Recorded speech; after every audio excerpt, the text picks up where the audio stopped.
নমস্কার, শুরু করছি বাংলা বলছে। আজকে বাংলা বলছেতে আমরা এমন একটা বিষয় নিয়ে আলোচনা করব যেটা আপনার আমার প্রত্যেকের স্বার্থের জন্য, প্রত্যেকের পরিবারের সুরক্ষার জন্য অত্যন্ত জরুরি। আমরা প্রায়শই একাধিক অনভিপ্রেত ঘটনা দেখি, একাধিক অঘটন দেখি, যেখানে ঋণের দায়ে জর্জরিত হয়ে চরম পন্থা বেছে নিতে বাধ্য হন কোনো ব্যক্তি বা কখনো গোটা পরিবার। কিন্তু তা সত্ত্বেও এই ঋণের জাল থেকে মুক্ত হওয়ার পথ কি আমরা পাচ্ছি না।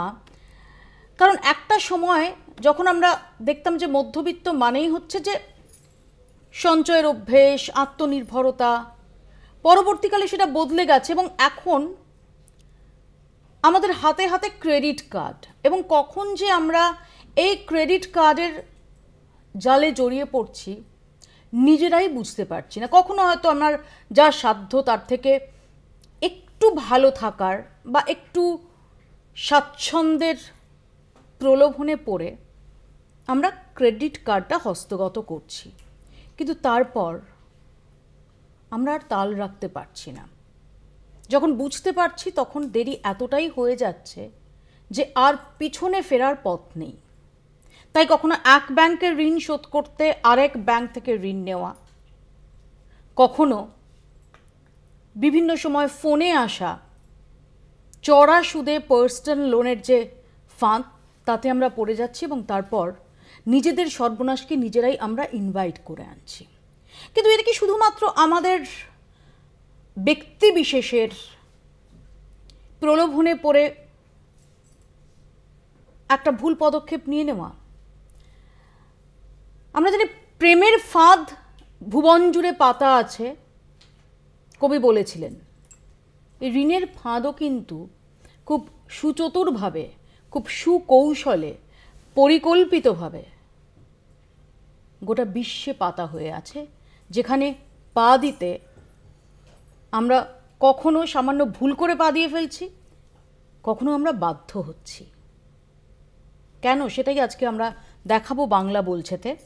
আমাদের সঙ্গে যারা রয়েছেন তাদের সঙ্গে পরিচয় করে দিই। রয়েছেন কংগ্রেসের পক্ষ থেকে অশোক ভট্টাচার্য, বিজেপির পক্ষ থেকে শতরূপা, রয়েছেন রাজনৈতিক বিশ্লেষক সুমন ভট্টাচার্য এবং অর্থনীতি বিশ্লেষক সুপর্ণ মৈত্র। আমি শুরুতে আপনাদের দেখাই, যেটা শুরুতেই বলছিলাম, যে একটা সময় ছিল যখন মধ্যবিত্ত মানে ছিল আত্মনির্ভরতা, সঞ্চয়ের অভ্যেস, ভবিষ্যতের স্বপ্ন। আমরা কি জানতাম যে এই আমার আয়, এই আমার ব্যয়, এই আয় আর ব্যয়ের মধ্যে আমরা সাজুজ্য রাখতে রাখতেই বড় হতাম, গোটা জীবন কাটাতাম।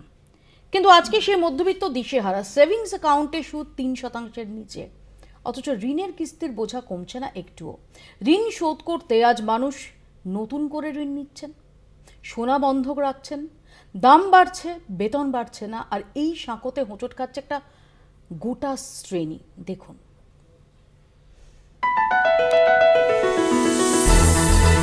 নিশ্চিন্তে ঘুমোতে পারছেন না মধ্যবিত্ত, কারণ মাথার নিচে যে বালিশ তার নিচেই জমে আছে মাসের শেষের টানাপোড়েন, ঋণের কিস্তি, ক্রেডিট কার্ডের বিল, সন্তানদের ভবিষ্যতের চিন্তা আর নিজেদের স্বাস্থ্য বীমার প্রিমিয়াম।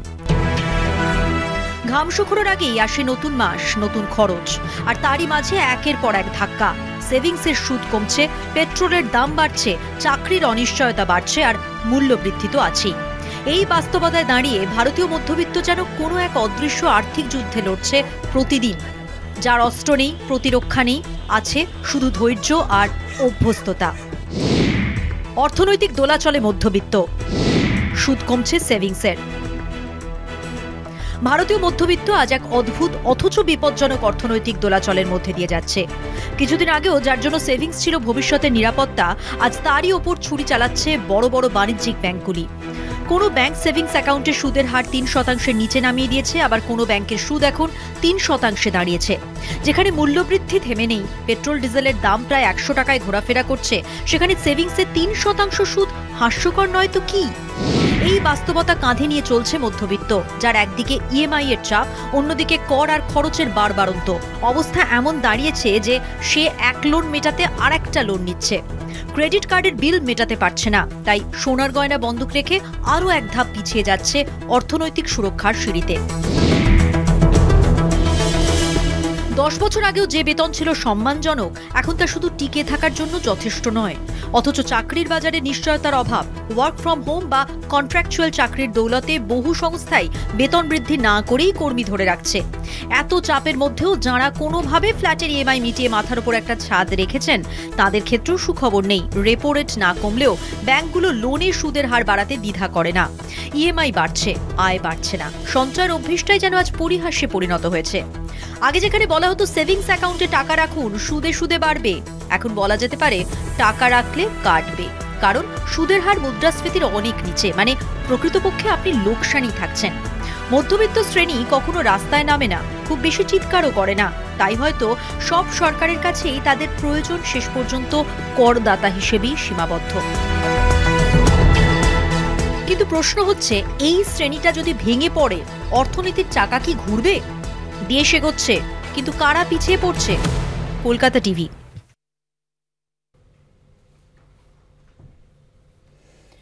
আমি প্রথমে আসি সুপর্ণদার কাছে। সুপর্ণদা, আমরা দেখতাম বেশ কয়েক বছর আগেও যে বারবার প্রকাশ্যে আসতো যে আমরা যাদের রিকভারি এজেন্ট নামে একদল পেশাদার, তাদের নামের সঙ্গে আমরা পরিচিত হয়েছি গত 2 দশকে। এবং আমরা আমাদের চোখের সামনে এমন দৃশ্য দেখেছি যে সামনের গাড়িটা যাচ্ছে, হঠাৎ দেখা গেল যে সামনের গাড়িটা একজন বাইকে করে এসে থামালেন এবং তারপর গাড়িটা নিয়ে চলে যাওয়া হলো। বা আমাদের কাছে বারবার খবর এসেছে, বিভিন্ন সময় আমাদের সম্প্রচার করতে হয়েছে যে বাড়িতে রিকভারি এজেন্টের এতটাই দাপট, এতটাই তাদের যাতায়াত এবং হ্যারাসমেন্টের অভিযোগ উঠেছে যে কখনো, যেটা আমি শুরুতেই বললাম, কখনো কোনো অনভিপ্রেত ঘটনাও ঘটে গেছে। কেউ চরম পথ বেছে নিতে আত্মহত্যা করতে বাধ্য হয়েছেন, রিকভারি এজেন্টের মারে আহত হয়েছেন, এরকম খবরও এসেছে। কিন্তু সেই রিকভারি এজেন্টদের যে পেশাটা, সেটা তো এখনো এক্সিস্ট করছে, তার জন্য তো এখনো লোক নেওয়া হচ্ছে। এবং আমরা একটা তথ্য পাচ্ছিলাম যে মোটামুটি 9 থেকে 20 হাজারের মধ্যে হচ্ছে তাদের বেতন।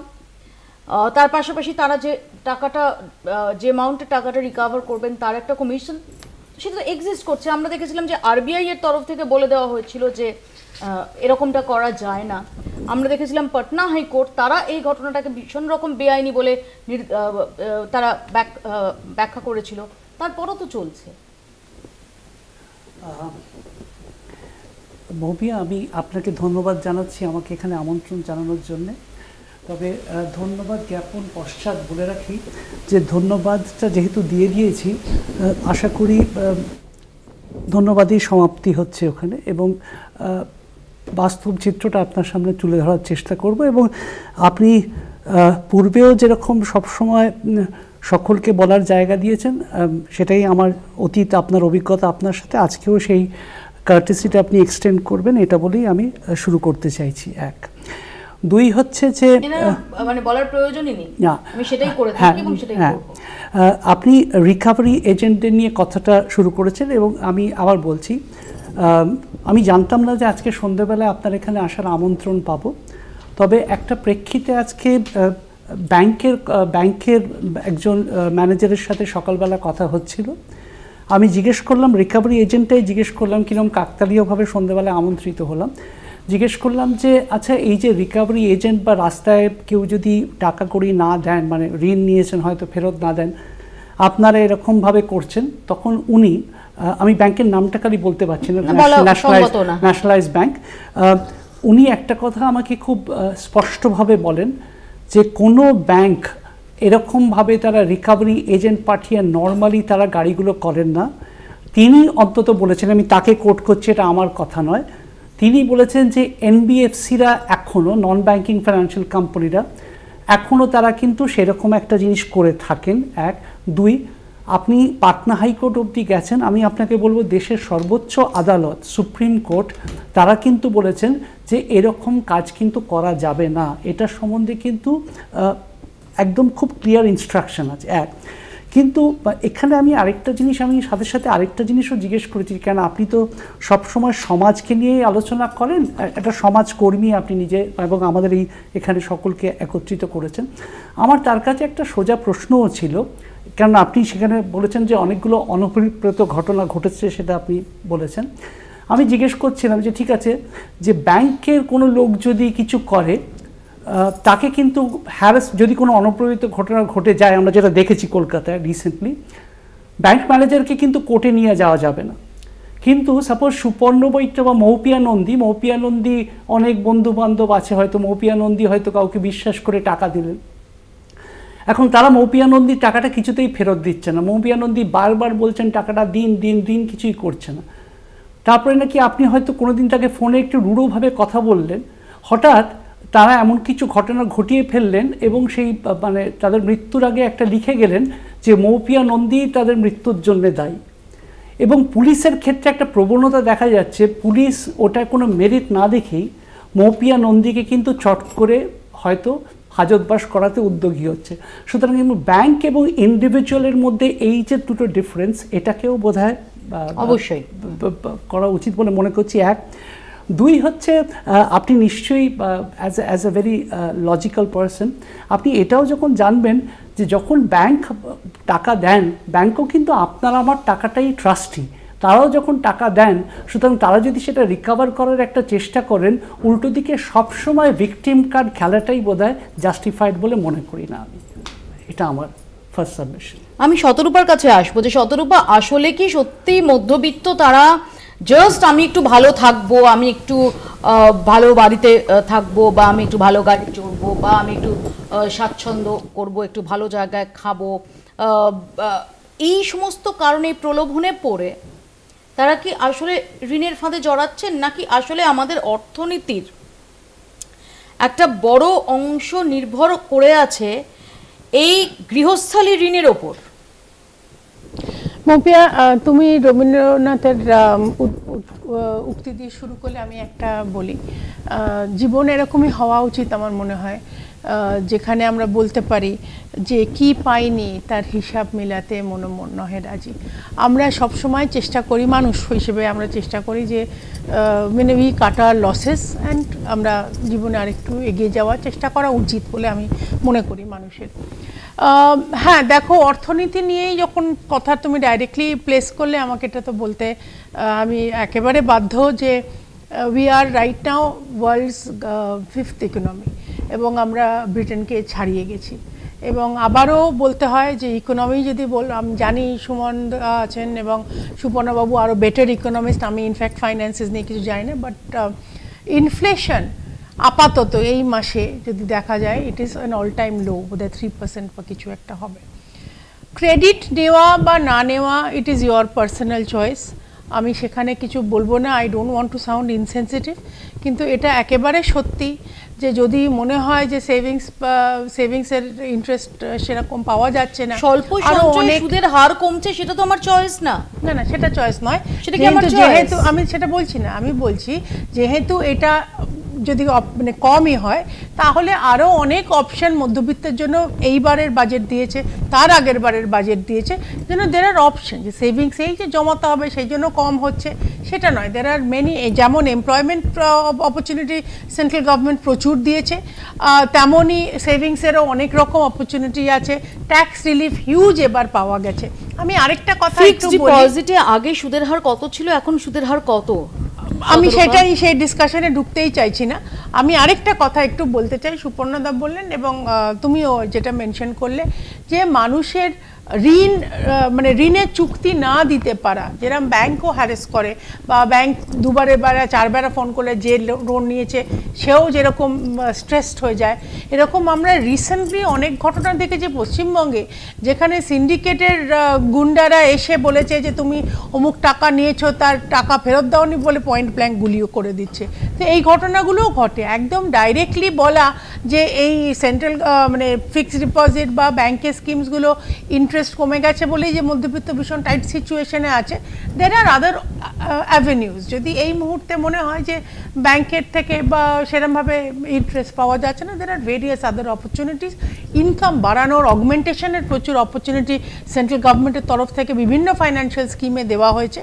আমার মনে হয় ওয়ান শুড লুক আহেড, এইটার বাইরেও করা উচিত। আমি আরেকটা লাইন না বলেই পারছি না, আজকের দিনে যেরকম পশ্চিমবঙ্গ জ্বলছে সেটা আজকে অফকোর্স ইট ইজ তোমাদের ডিসিশন, তোমাদের চ্যানেলের ডিসিশন, আজকে এই ধরনের আলোচনাটা কতটা প্রযোজ্য সেটাও আমার একটা মনে প্রশ্ন ওঠে। Of course it is your decision. অশোকদা, ডেভেলপমেন্ট স্ট্যাগন্যান্ট, জব ক্রিয়েশন সেটাও একেবারে, কর্মসংস্থান থমকে গেছে, ফুড ইনফ্লেশন, এই তিনটে জিনিস। তার থেকে বড় কথা, এই রিকভারির কথা হচ্ছে মৌপিয়া, নন পারফর্মিং যে অ্যাসেট এনপি এর কথা না বললে নয়, তার পরিমাণ উত্তর বৃদ্ধি পাচ্ছে এবং তাকে রিকভারির জন্য কেন্দ্রীয় সরকারের কোনো উদ্যোগ নেই। বড় বড় শিল্পপতিদের ঋণ মুকুব করা হচ্ছে, অথচ কৃষকদের কৃষি ঋণ মুকুব করার মতন ব্যাপার নেই। এখন মধ্যবিত্তকে ঘিরে তো মানি সার্কুলেশনটা মূলত আমাদের যে আর্থসামাজিক প্রেক্ষিত, সেখানে দাঁড়িয়ে আয় ব্যয়ের সামঞ্জস্যটা রাখবে কোথা থেকে?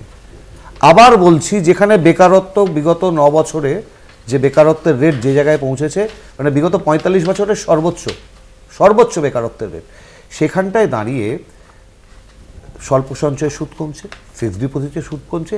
আমি আরেকটা ভয়ঙ্কর ব্যাপার মৌপিয়া, যে অতি দ্রুত টাকা দ্বিগুণ করা বা ডবল করার জন্য যে প্রতারণামূলক খাতগুলো অতি সহজে মধ্যবিত্ত পা দিয়ে দিচ্ছে। কিছু করার নেই মানে শুধু স্বাচ্ছন্দ্যের জন্য নয়, সামান্য ন্যূনতম চাহিদাগুলোকে মেটাবার জন্য সে বারে বারে মধ্যবিত্ত ঋণের ফাঁদে পা দিচ্ছে। এবং কেন্দ্রীয় ও রাজ্যের যে অপরিকল্পিত আর্থিক যোজনা, এটার জন্য দায়ী, এটাকে অস্বীকার করার কোনো জায়গা নেই। এখানে শতরূপা বলছিলেন বটে আজকে পশ্চিমবঙ্গ জ্বলছে ইত্যাদি কথা, এখানেও মূল কথাটা এই জায়গাটাতে মানুষের রুটি রুজি, কর্মসংস্থান, বেকারত্ব, এই সমস্ত দিক থেকে চোখটাকে ঘুরিয়ে দেওয়ার জন্যই এ ধর্ম নিয়ে আগুন নিয়ে খেলা। এর কারণটাও একই, মূল জায়গাটা লুট হচ্ছে, একটা শ্রেণী লুট করছে। এবং আমি বলছি, কিসের ফিফথ ইকোনমি যে এই মুহূর্তে আমার দেশের, আপনার স্টুডিওতে আমি বারবার বলেছি এই কথাটা, বলে অন্তত এই স্লটটা আমি শেষ করব, যে দেশের এই মুহূর্তে 80% ওয়েলথ, সম্পদ মাত্র 20% মানুষের হাতে, সেই 20% মানুষ যাদের হাতে 80% সম্পদ, সেই সম্পদের 99% আবার 2% মানুষের হাতে, আদানি আম্বানি এদের হাতে। এই ফিফথ ইকোনমি নিয়ে আমাদের কি হবে? আমি আসবো এখানে, আমি সুমনদার কাছে আসি, আমি তোমার রেসপন্স নেব শতরূপে, সুমনদার কাছে। তার আগে আমরা কি নিয়ে আলোচনা করছি, আমার মনে হয় আমরা কি নিয়ে আলোচনা করছি আমরা যদি ভুলে না যাই, তো আমরা আলোচনা করছি মধ্যবিত্তের সংকট কি। হ্যাঁ, অশোকবাবু যে 3টে পয়েন্ট নিয়ে কোট করলেন, ওটা একজন বাঙালি অর্থনীতিবিদ সৌরভ মুখার্জির একটা লেখা, ম্যাগেসাস রিসার্চের। আপনি ক্লিয়ার কাট স্ট্যাটিস্টিক্সে যান, আমাদের হাউস হোল্ড সেভিংস 1976 এর পরে this is the lowest in the history, not my data, RBI data. আপনি যদি মানে ভারতীয় মধ্যবিত্ত বেঁচে আছে ক্রেডিট কার্ডের উপরে, কেন আমি বলছি নট মাই ডেটা, FY21 অর্থাৎ 2021 অর্থ বছরে আপনি ক্রেডিট কার্ডের ট্রানজ্যাকশন হতো 6.3 লাখ ক্রোড় ট্রানজ্যাকশন, ওটা 2024 হয়েছে 18.31 লাখ ট্রানজ্যাকশন, 3 গুণ বেড়েছে। ক্রেডিট কার্ডে আউটস্ট্যান্ডিং কত? 2020 ছিল 1108 কোটি টাকা, 2024 ওটা 6742 কোটি টাকা, not my statistics, SBI statistics. Outstanding of the credit card loans কত? 2020 ছিল 1.4 লাখ ক্রোড়, 2024 2.92 লাখ ক্রোড়, ডাবল হয়েছে। তাহলে মধ্যবিত্ত বেঁচে আছে কিভাবে? যে যা জাগলারি করুক, সমস্ত ইন্ডাস্ট্রি ক্যাপ্টেনরা, মারুতির 10 লাখের নিচে গাড়ি বিক্রি হয় না। মারুতির গাড়ি বিক্রিটা, মারুতির চেয়ারম্যান বলেছেন অফিসিয়াল এজিএমে, গাড়ি বিক্রিটা হচ্ছে 10 লাখের ওপরে। মানে অশোকবাবুর মূল বক্তব্যটা সেটাকে সাপোর্ট করে, অর্থাৎ মধ্যবিত্ত গাড়ি কেনার জায়গায় নেই, বিত্তবানেরা 20 লাখের ওপর গাড়ি কিনছে। আপনি যদি CRDAI এর ডাটা দেখেন, অর্থাৎ রিয়েল এস্টেটের ডাটা, আপনার 60 লাখের মধ্যে যে ফ্ল্যাটগুলো সেগুলোর বিক্রি কমছে, আপনার 1 কোটির উপরে ফ্ল্যাট বিক্রি বেড়েছে। তাহলে আবার বলছি, আমি সরকারি ডেটা কোট করছি, যারা 2013-14 সালে ধরুন যারা 20 লাখের রোজগার করতেন এবং 1 কোটির মধ্যে রোজগার করতেন, তাদের রোজগার বেড়েছে 20%। আর যারা 2.5 লাখ থেকে 10 লাখের মধ্যে রোজগার করতেন, তাদের রোজগার বেড়েছে 12%। Again I am coating RBI data, nobody can counter on that. তাহলে কি হচ্ছে? ইনফ্লেশন, আমি জানি না কোত্থেকে বিজেপি বলছে, ইনফ্লেশন আপনার 2014 সালে যদি আপনি 5 লাখ টাকা রোজগার করতেন, এখন আপনাকে সেম লাইফস্টাইল লিড করবার জন্য 8.6 লাখ রোজগার করতে হবে। Again I am coating RBI data. তাহলে আপনাকে প্রায় 70% রোজগার বাড়াতে হচ্ছে, কিন্তু আপনার চাকরি কি তত বাস্তবে বেড়েছে? সেটা বাড়েনি। হচ্ছে না। এর মধ্যে এসে গেছে এআই বট। সবাই জানে, আনন্দ মাহিন্দ্রা থেকে শুরু করে উইপ্রো সবাই বলে দিয়েছে যে আমাদের চাকরি আরো কমবে। তাহলে কি হবে? আপনি মধ্যবিত্ত, আশু সাংভির বিখ্যাত লেখা, আশু সাংভি 2 মাস আগে লিখেছেন বিখ্যাত লেখা, আসলে মধ্যবিত্ত একটা স্বপ্নে বাড়ছে যে কোনোদিন তার মাইনে বাড়বে, তখন সেই ক্রেডিট কার্ডগুলো শোধ করতে পারবে। আপনি ক্রেডিট কার্ডের ডেটার, এসবিআই ডেটা দেখুন, 2020-তে যেখানে ক্রেডিট কার্ডের আউটস্ট্যান্ডিং ছিল 1.4 লাখ ক্রোড়, সেটা 2024-এ 2.92 লাখ ক্রোড়। আপনি আবার জাল লেখা দিয়ে অশোকবাবু কোট করেছিলাম, তার নামটা সৌরভ মুখার্জি ঠিক বলেছেন, মধ্যবিত্ত আজকে বাড়ছে এইটা করে যে ক্রেডিট কার্ডে ধার করে। আমি আসবো এ প্রসঙ্গে, ছোট্ট একটা বিরতি আমাকে তার আগে নিতেই হবে। বিরতির পর আমি শতরূপাও দেখছি রেসপন্ড করতে চাই, একটা ছোট্ট বিরতির পর ফিরছি, দেখতে থাকুন বাংলা বলছে।